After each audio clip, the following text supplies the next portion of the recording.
नमस्कार. 1 रुपये पीक विमा योजना. पीक विमा भरण्याची ही काळजी घ्या. नियम झाले बदल. पीक विमा योजना.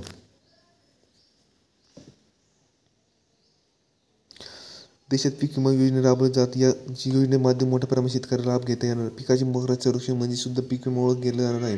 खरीप पीक विमा चालू असल्याने आता शेतकरी खरीप पीक विमा भरण्याची लालबाग चालू आहे. महाराष्ट्रात 1 रुपयामध्ये पीक विमा भरण्याची नोंदणी चालू आहे यांना. परंतु वेळोवेळी महत्त्वाची शेतकऱ्याला सतर्क बातमी म्हणजे पीक विमा योजनेत बदल करण्यात आलेले आहे.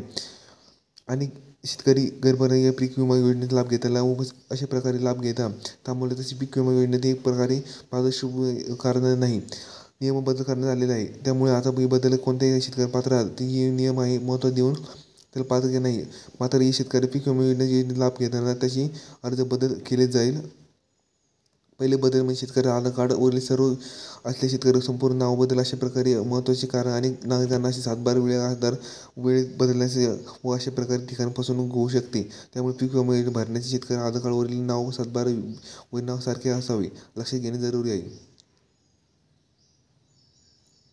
पीक विमा अर्ज भरण्याचे आधार कार्डवरील जे नाव आहे त्या प्रकारे पीक विमा अर्ज भरण्याचे शेतकऱ्याचे नाव अशी आवश्यकता आहे. आधार कार्ड सर्व शेतकरी नाव सर्वप्रथम तुमचे आडनाव वगैरे तशी पीक विमा भरण्याचे जर एखाद्या व्यक्तीला आधार कार्डवरील नाव पाहिजे असेल तर स्वतःचे नाव नंतर वडिलांचे नाव मग अशा प्रकारे पीक विमा भरण्याचे टाकणे अनिवार्य आहे. पीक विमा अर्ज भरण्याचे आधार कार्डवर अशा प्रकारे नाव त्यांच्या प्रकारे पीक विमा अर्ज भरण्याचे शेतकरी नाव आवश्यक आहे. जर आधार कार्ड शेतकरी नाव असेल सर्वप्रथम त्यानंतर आडनाव असेल तर तशी पीक विमा भरण्यास टाकावे. एका शेतकरी आधार कार्डवरील नाव नसेल त्यांनी आडनाव स्वतःचे वडिलांचे नाव अशा प्रकारे पीक विमा भरण्याचे टाकणे अनिवार्य आहे.